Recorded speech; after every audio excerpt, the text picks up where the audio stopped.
Totally just gave you my free tips. Whoa. So you're welcome. She's a real one. Did you notice that details? And she was like, no, I just totally spent 3 hours doing that. It's fine.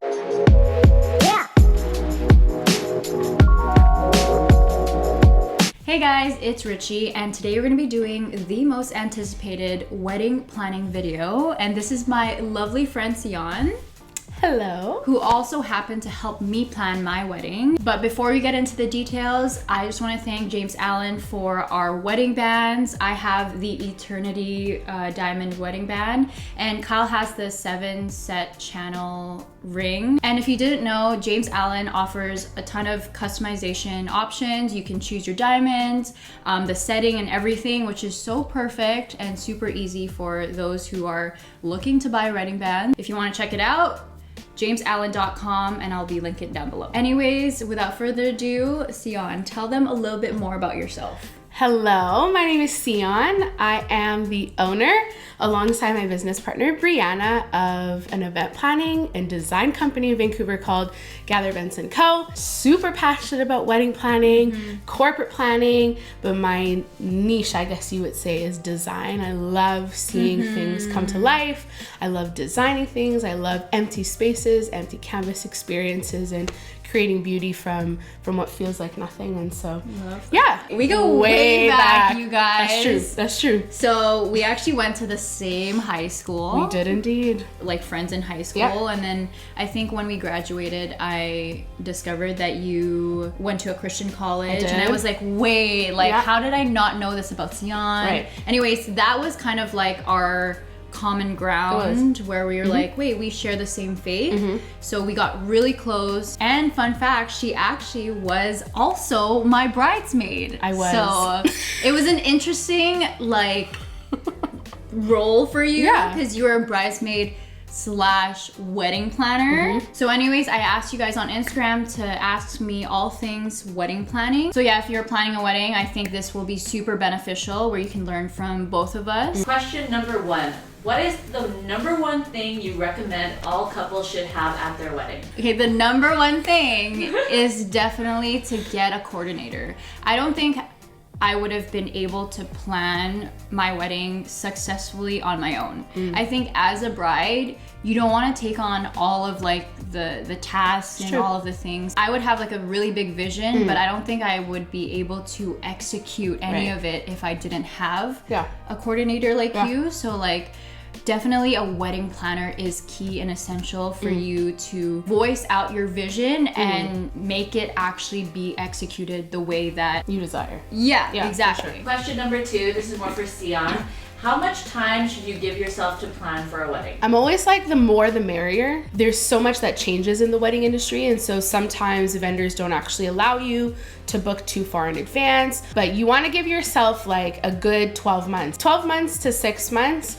Anything quicker than 6 months is totally possible, but when you talk about the efficiency of wedding planning, when you talk about the peace of wedding planning, when it talks about being present in wedding planning, the less time you have, the more chaotic it can feel, right? And I think a lot of people go into wedding planning thinking they know how to do a wedding, and then realize that there's a lot of in-between details that can go easily miss. And sometimes when, like you were saying, when you have a coordinator and, you know, a planner, they're a professional in the industry, right? Yes. So they know all the details that is required, and they could plan a wedding in like a couple months maybe.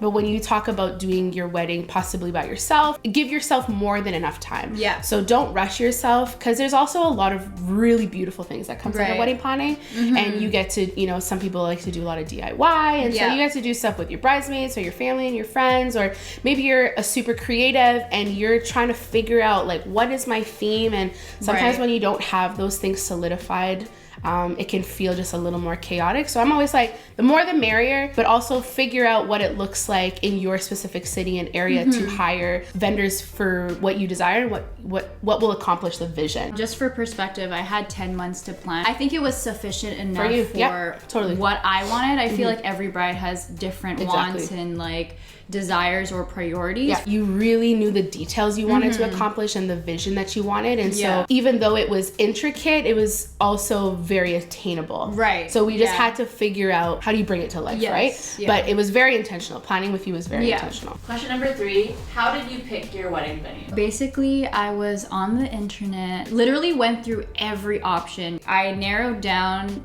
the venues based on what I really wanted. So I really wanted big glass windows. So I was like, okay, big glass window venues. Specifically, I was on Wedding Wire. It was an app that I found online, and they actually are connected to the different venues. Yeah. You could message representatives through there specifically, so it kind of just kept it on one area instead of like emailing people and stuff like that. So I actually only visited 3 wedding venues. Immediately, I think the last one that I visited, which was in Abbotsford, I was like, this is the one. Like, I knew it was the one. It ticked off the things that I wanted. Obviously, I had to compromise a lot of things too. That's the thing about choosing your venue. You can't get everything you want.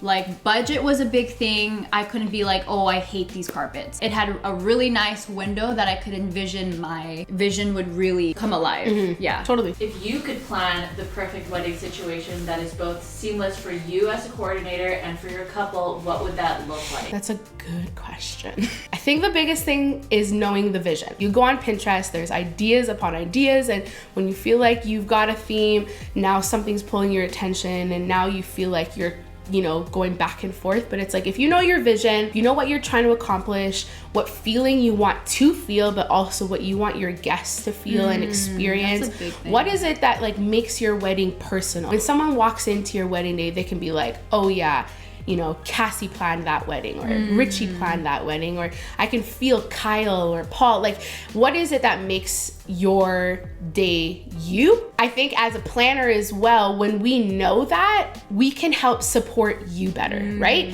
At the end of the day, this is your wedding day, and we're coming alongside your vision to make your vision come to pass, right? And so we're not coming in being like, move out the way, this is our thing, and you go to the side. With our clients specifically, we tell them you can be as involved as you like or as not involved. When we know your vision, we can execute it with excellence, right? And then it doesn't allow too many things to conflict through that when your vision is very, very clear. The biggest thing that I always say is, please communicate with me. I'm here to help you, but if there are things that you are holding back from me that maybe you desire, or you feel like is unattainable, or you feel like is out of reach, whatever it is, I'm here to help bring your vision to come to pass. So maybe it may not be that one thing specifically, but how can we execute that in maybe a different way, right?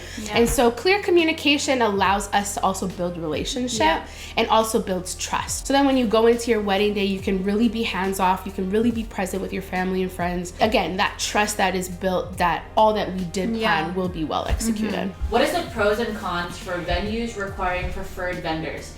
Do you prefer venues that are more like a blank canvas, or do you prefer venues having like a set kind of menu? I see both angles as a planner. So I see the benefit of having so for example, like a venue that has, a preferred planners, or maybe there's a few planners that you can choose from, or photographers, videographers, caterers. I see the benefit in that because it kind of makes it like a one-stop shop kind of thing. That's a relationship that is built, and it's a trust that they have with your specific vendors, right? Maybe you're like, there's just too much happening and I don't even know where to start, and I just need to just like go somewhere where it's just like efficient and it has everything for me, then that might be something that you can look into, and that is also beneficial. So I've seen both sides. However, on the other end, I know a lot of people who want just empty canvas, right? They want to breathe their creativity, their design into the space. Maybe I do have a little bit of preference. Maybe I do like an empty canvas kind of feel, and because then you get to see the creativity of the couple really come to life. Now, that doesn't mean that that still can't happen with a preferred vendor list, right? There's like efficiency in both of it. If you don't do a venue that has a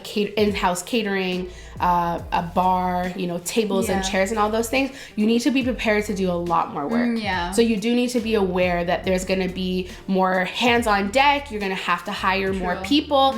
Personnel costs are quite high when you're doing anything catering related, bar service related, setup related. So you just have to be mindful that if you are going the empty canvas route, that there is more planning planning required, but also can be a little bit more costly. I think it all goes back to what your budget really is. Because I feel like preferred vendors, like you were saying, like a package, it can get expensive because they have set prices. Whereas if you were to go the other route, like you can choose your vendors. You can choose like, oh, these chairs are cheaper. I'll just go with this. Which is what I did.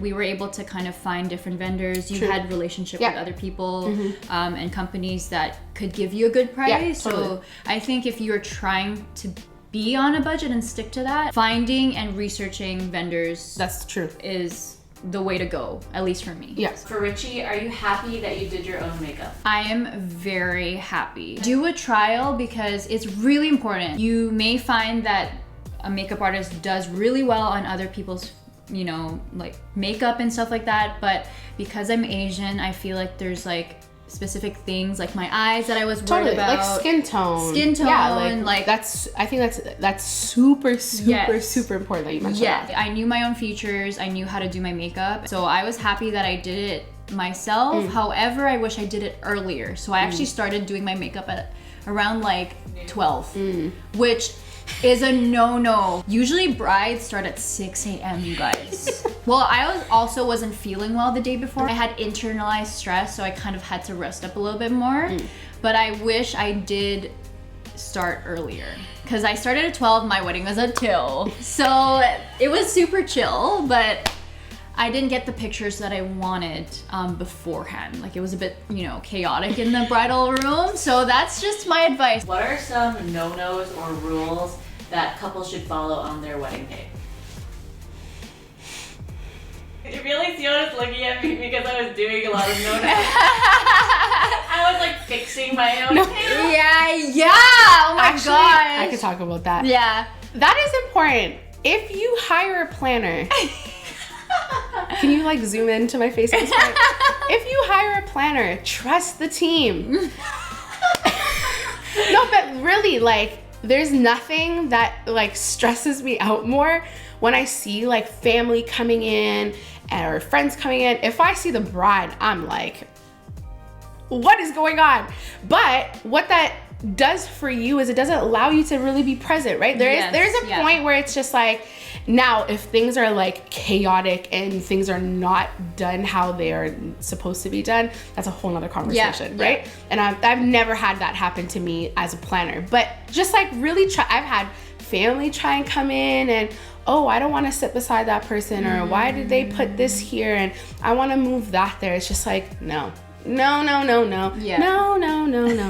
then it puts us in a really uncomfortable position because we're working with the couple and we know the specific details that goes into the wedding day. I'm pretty good at being able to navigate through that, but also encouraging your family prior to your wedding day to be like, hey, I want you guys to all be present. Like, don't worry about the details. We have a team coming in. They're coming in, they're setting up, they're doing all the details. We just want you to be present now. So I think sometimes we don't realize how much this is also for family. This is a big day for them as well. So we never want to shoo away anyone, but there is a point where it makes it difficult for us to really be able to execute the client's vision. And so just relax. We got you, I promise. Adding on to that, like definitely being present, because I thought I was gonna be worried about all the small little details, where the frames are gonna go, where like, because I had specific areas where I wanted the guest book to be and stuff like that. And I had like a mood board already, but I thought I was gonna be so like, oh my gosh, why is this flower in the wrong area? But I kid you not, I didn't care a single bit. I don't even remember how things look like until I saw the pictures. I came up to her after, I was like, babe, did you notice that details? And she was like, no. Like I was like, oh, I just totally spent 3 hours doing that. It's fine. It's fine. But I trusted your vision. Totally. I didn't tell you to move things around. I didn't tell you like, oh, I don't like that. I hate it so much. Because when it's your wedding day, literally your priority is your man. Your family. You don't care about anything else. All the wedding planning has to be like done the day so that you can really be present. 100%. Literally even the week before, like my advice is for you really not to like work the week before. I stressed out specifically on the seating plan, and I feel like that's why I puked the day before, is because I was just like, okay, did I forget someone? Some people were like canceling last minute. So there was a lot of that. So I was like, maybe I could have handed that over to someone else. Right. Because I was really internalizing my stress. My vows, I literally finished it the day of. Right before she down. I was crying because I was writing. It was actually very beautiful. It was beautiful. It was a wholesome moment to watch her. However, do not write your vows. Maybe a little before. Just a little maybe before. like a day before, not the day of. That's how I always am though, last minute. Richie's also super chill. Like, you're a chill person. So while we're trying to be like, she's like, guys, it's good. Do my makeup now. It's like, okay, babe, this is your day, so we'll start whenever. But, yeah. I think that's good that you know that though. Best tips for cutting costs and prioritizing your budget. I think just like knowing what you value the most. I think there's a lot of details that you can add onto your wedding. Is it really valuable to you? I think it really depends on your priority. For me, it was definitely the photographer was a priority, videographer, because these are the moments you want to look back at. Absolutely. I know some brides that are like, oh, I don't want to like hire like a photographer, and it's like, that's you. But what photos are you going to look back at? What photos are you going to share to your children? So I feel like those are like the core essentials of like a wedding. There's a lot. Decor. Like, you had your beautiful plants, like table decor, but also you were able to, you know, for the centerpieces, for example, that's like a big cost when it comes to florals. It's a huge cost. But you were like, you know what, what's a way that we can save some money? And we did bud vases instead. And your thing was baby's breath, right? Baby's breath. Baby's breath and greenery. So how can we incorporate that? And so there's definitely ways that we didn't lose the vision. We just didn't also spend so much where you weren't able to allocate, you know, a specific amount of funds to something else. But I would say for us, like within Gather, so when you hire us, we actually send you, I know I didn't have this for you at the time, but I created this like wedding planning guide. And has everything that you need on there. It has like a budgeting tab. It has like a section that you can put all your confirmed vendors. It has an area where, you know, deposit amounts, the remaining balances, due dates, where you can do all of your seating chart. It has your invitations, RSVP. Like, there's everything on this guide, okay?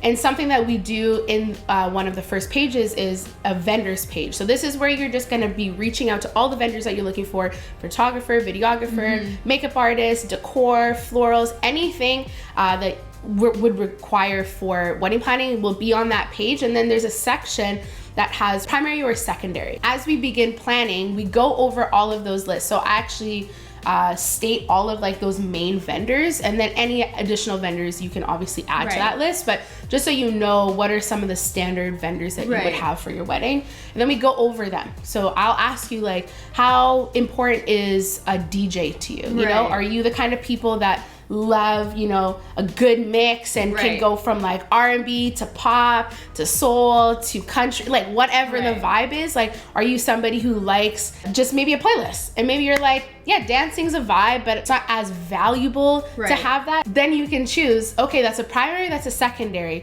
and then we'll go over that list. We have 5 things that are primaries. We're gonna focus on those 5 things in the first bit of wedding planning, and we're gonna find the perfect vendor to match your primary list.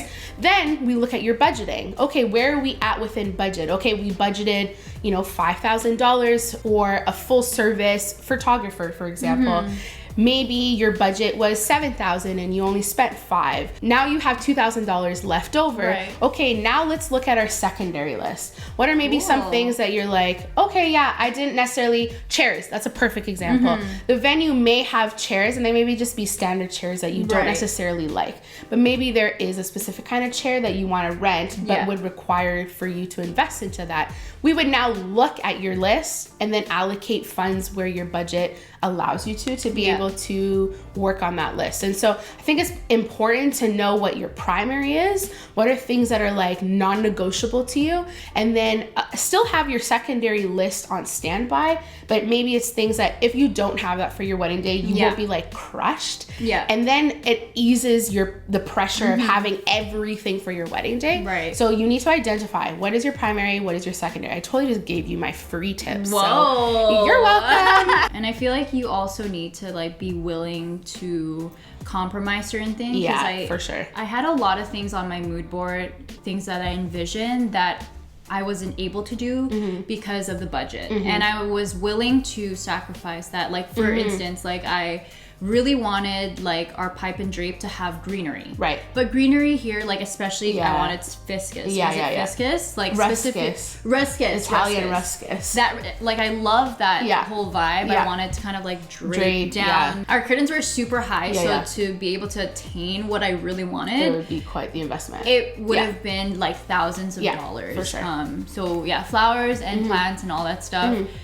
They're very expensive. I feel like they'll take up a huge chunk of your money. So you need to also be like, you know, willing to compromise, DIY some things like your bouquet and stuff like that. You know, when you hire a full service vendor, like they're gonna bring you the best of the best, right? And so maybe there are only 3 vendors that you know you can really, really invest in. And I think what you said, like, where are some areas that maybe you can DIY? And DIY isn't bad, but just be mindful that DIY can take a lot of time as well, right? It may take a lot of hands, and you have an amazing community of people around you. And so people were really excited to come alongside you, but if you're DIY everything by yourself, it may feel like a lot. So just be mindful that when you do hire a full service vendor, that it'll be worth the investment if your budget permits. We actually strategically use a lot of the decorations for the ceremony and kind of like used it for the reception as well. We changed it up. Our arch, it was like this like triangle arch. In the ceremony, it was just surrounded by plants and stuff. But during the reception, it was kind of like more of like a dark vibe. Like, you know, we put like a neon sign over it to kind of give people that visual change of atmosphere. So that was one of my favorite things I did. Is add that like light. 100%. And then all the lights and candles that were on the ground, like alongside the altar, we kind of put that onto the front of the sweetheart table. The flowers we put into the centerpiece, so you can kind of reuse like different parts of your wedding and kind of move it around and use that. You don't have to spend so much on, you know, extra things for the different parts of the day. I feel like that's another strategic thing you could do. What were some of the things that you wish you didn't spend on or focus on? So I feel like I was really content with everything that we placed in our budget. Like we really stretched it out properly, I feel like. However, the one thing that I did wish that I didn't spend so much time on were the giveaways. I think it was really labor intensive. Like it was super, like it was a lot of work. And you know, thankfully I have a community like my mom, my titas, my aunts, my friends, literally bridesmaids, whatever. My giveaways were actually chip tooth jewelry. Okay, so we got like chains and we customized it to every single person in the guest list.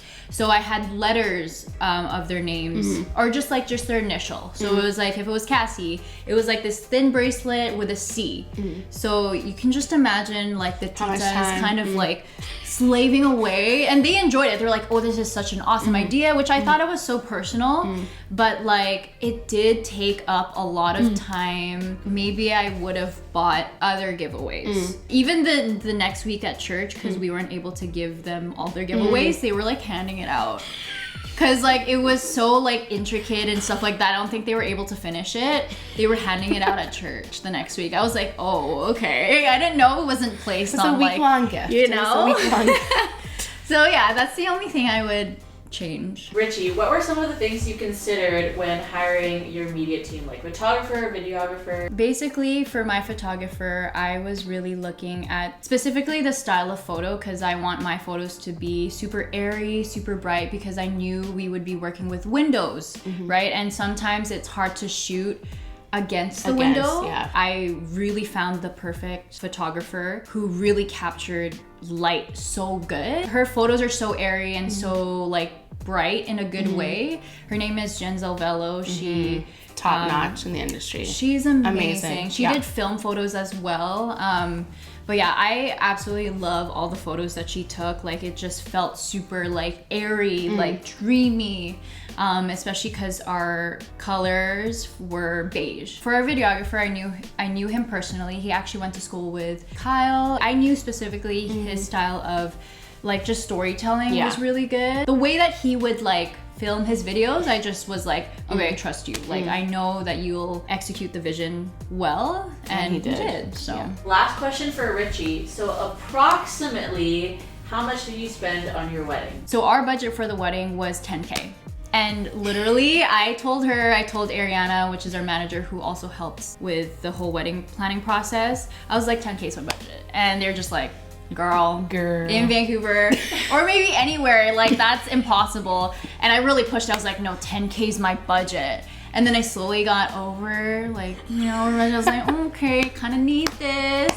So 10K is your food, y'all. Yeah, the venue. Like, it's literally the venue. And I think I laughed at her just like that. I said, okay, babe. Okay. Anyways, I feel like overall it was less than 20K, but you also have to factor in that I was working with some brands that gave me a discount, or brands that were willing to help us out with our wedding in exchange for promotion, which really helped out. We rented out plants from Plantsome, you know, plugging them in because I love their stuff.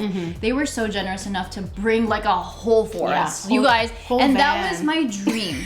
It was my dream. Literally, it's like, we love plants, and that was like, I wanted to be a garden oasis, so that was probably the one thing that I was like, please make it happen. And it did happen. So thank you to Plantsome. It was so beautiful. What was it like working with Cassie and Ricci? Were there differences between each bride? Yeah, 100%. And I love it too because like I'm close with both of these two, and so I got to see their personality in both of the way that they plan. Ricci's like more hands-on. She's like a designer. She's like trying things. Like there's a lot of things. It's like, see, what do you think of this and this? And be like, maybe let's try this and this, or you know, there's a lot more hands-on, like more in the moment, right? Cassie, I remember the first time me and Cassie met, she's like, here's my booklet. This is the vision. This is how I need you to do things. Here's all your vendors. And I remember they had all their photos and with their business She's names. Organized that like, way. Type A, but awesome. Like, so Cassie. But then when Cassie and I met together, it was more like logistics. It was very clear what she wanted. For me, it's like, I don't mind either or, however way that you want to plan, but I didn't come into your wedding being like, this is how Cassie did it, do you want to do it like this? Or going to Cassie's wedding and being like, do you want to do how Ricci did it? It's like, they're two very individual people, but they were so intentional. That was like probably my highlight, is how intentional they were in their wedding planning process. And so you got to see both personalities, but they were not the same. A lot of people are like, how was it like working with them? And did they plan the same thing? I was like, oh no, it's super different. Super different, but I loved it. And I think the beautiful thing is you both have the same community. Seeing the community come together for both of you individually was like probably my highlight. I just want to get married just so I can have all y'all at my wedding, but have all the titas do, you know. Girl, we're gonna help you I'm telling you, I was gonna hire all of them. I was like, okay, noted, you're a florist. No, but they're very individual, very, very individual, but they also, and you guys also brought each other into the process as well. So it's like, you're very involved in each other's lives, and so it was really beautiful. TION, do you have any like tips and tricks? Even if you're just engaged, like you're just starting your wedding planning process, like start a Pinterest board, like start dreaming, like don't be so scared. Now the thing that feels a little dangerous about Pinterest is that they show you all these curated things, but they don't show you how much things cost, right? So they're like, here's this beautiful, you know, floral aisle, and you're like, that's $10,000 alone. Being mindful that what you see may not be within your budget. However, I'm always like, don't not dream. Dream! Now, if later on we're like, girl, that's a little too much, we'll hone it back down. But don't be afraid to dream. I think it's like, this is one of the most beautiful days that you'll ever experience in your life. It can feel intimidating, right? To start to plan and knowing where to start. And I don't have enough budget to execute the vision I'm going for. But I think that's the beautiful thing, is I've never had a client where they come to me and they're like, see, this is my budget and I want to have a beautiful day, but I feel like I can't. And I'll always be like, it's always possible. There's a way. Now, how we do it, and then that's important, what you talked about, is you got to be willing to negotiate some things or compromise a couple things, but it doesn't have to lose the feeling of it, right? I really How like that. do you execute the feeling, like the emotion? That's important. All of the decor, all of this is like cherry on top. If you lose the like joy of it, then you miss it, right? And it's like, it's such an important day. And so how can we create that for you? Yeah. Even if your budget may feel like lower, or if your budget is like non-existent and you just can have whatever you want, right? It's like meeting people where they're at and understanding that it's always possible. So don't be afraid to dream. I know it sounds kind of cheesy, but it's important. I have a lot of conversations with people who feel intimidated to dream because they don't have the budget to necessarily execute what they wish they could, but it's always possible. It is always possible. I think like a tip that I want to share on a personal level is you have to choose to enjoy your engagement season, because I feel like there's a lot of brides. So key.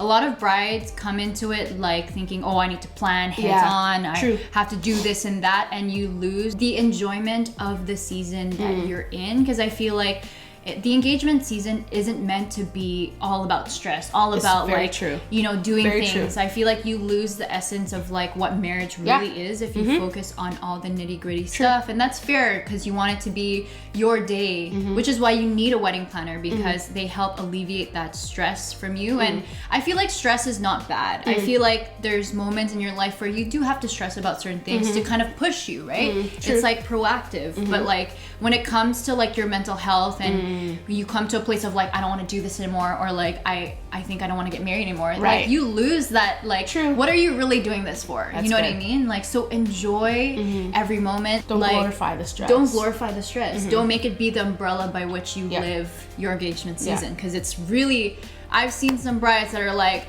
I don't want to get married anymore. I'm like, girl, you literally you have dreamed, you have dreamt of this day. Like, I think that's the biggest thing. I would say also like set, like to that point, is like set boundaries, right? It's like, okay, I'm gonna work on my wedding like this amount of time. Like when Ricci and I met, we didn't meet like every single week. Like we gave time for it to breathe, and then when we did come, we came with the ideas that we were working with and stuff. But I think that's so key, is when you lose sight of why you're getting married, like something's gotta change, right? So it's like for you, it may be practically like setting boundaries, setting amount of time that you're gonna spend on wedding planning, and there may be, you know, months where it is a little bit more honed in and your focus, and you got to get things secured and you got to pay your deposits, and so there's a little bit of a stretch in, like you were saying. But I think also set boundaries. It does take a lot out of people's time, out of people's week, and there's a lot of stuff on top of you've got hobbies and you've got family time and you've got jobs and stuff. And so just be very diligent about knowing how much time you want to invest into this, and be very mindful to honor yourself in keeping those boundaries. I feel like it's also a testing ground between like you and your husband, or your soon-to-be husband. There are some like decisions you have to make together. Not everyone's gonna agree on. You know, even family comes in. You know what I mean? And I guess like just remembering that that day is for you. It's like it's for your family. You want to highlight your family. I think family is such an important part of like your wedding day. But at the end of the day, you're not getting married to your family. 100%. You're getting married to your husband, and you don't want to like cause like some stressors in your marriage, or like before, especially going and like going into your marriage. You don't want each other to like question like, should we like, do we still love each other? You know, it's just like you know, these things you have to think about for sure. What are some like practical resources or hacks that you can share? I think for bridesmaid dresses, it's so important, because you don't want your bridesmaids to spend for their dress to like pay $200 for a dress they're only gonna wear once, right? So in our culture, like I guess they pay for their own dresses. So I had to do my research on what was really the most practical place that they could buy a dress, and I found this website online. It's called Azazi, and it's amazing. They have so many colors, so many styles, so many different options, sizes. It was amazing. They had my color. You can order swatches, I think, for like $3, just so you know exactly what matches. They also have Gen plays. I think that's where I bought my veil for literally like $30. I feel like in my head, I thought veils were like $200. Like if you were to buy it from like a bridal thing. If you do go to a bridal shop, they are typically that expensive. So that was an awesome hack. It was a steal, and mine was like super long. Like I'm telling you, it was like cathedral veil. Yes. I guess like you were really good at cutting down unnecessary luxuries with things that people won't really notice. Exactly. No one's gonna notice if your veil is 200 versus like No, Nobody knows. not at all. Yeah. Quality was good too. Like find things on Marketplace. Yeah, we did a Market- lot of Marketplace searches. Yeah, like for Like, we would- decorations. Yeah, and like I think that was a big one. We spent a lot of time.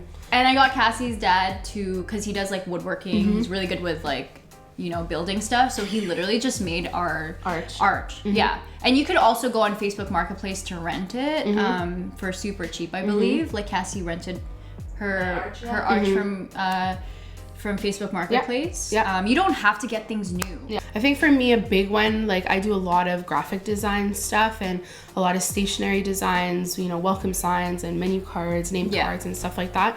And so Canva is like my best friend. Like super user friendly, very efficient, really easy to use. When you do stationery things, you want it done well, right? And so sometimes using something like Etsy is great, but then you only have that one specific style that you have to work with. While Canva, if you have the eye for it, then that makes it super easy for you to be creative. And I love that you used Canva as well, and you had some design. Did you use Canva? I use Keynote. Okay. But I mean, Canva, you're good. Using a platform like Canva allows you, you know, it just personalizes it, right? And so if there's a specific font you want to use, if there's a specific kind of photo you want to use, I love Canva. Like I literally use it all the time. I said in the beginning, I like graphic design. I don't really like graphic design like that. But you have an eye. I do have an eye. Yeah. And I do love stationary design, which I get, anyways.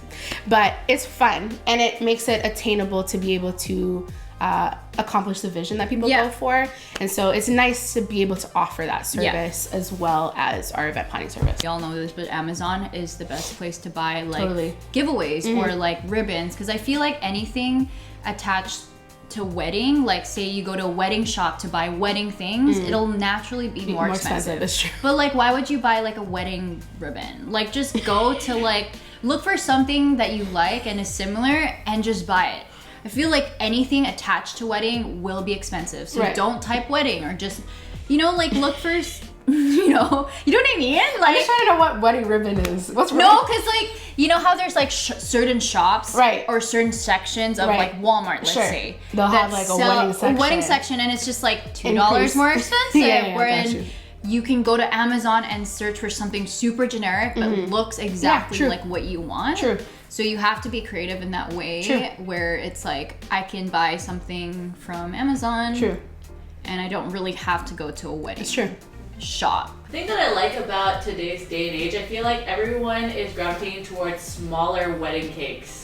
Yeah, it's true. True. Save money. And not everyone eats your wedding cake. No, they don't. Like truly, it's just the moment where you can cut the cake. Some people have fake tiers, and that's fair. Like because you're not gonna spend like $1,000 on a 3-tier cake that no one's like. You're the only one who's gonna eat it. People in the comments, speak for yourself. Like you have dessert. You had so many desserts. We had a lot of desserts. And our wedding cake was so good. It was. It was also later on in the night, right? Yes. So it was like right before or during dancing. I think is when we started to give out the cake.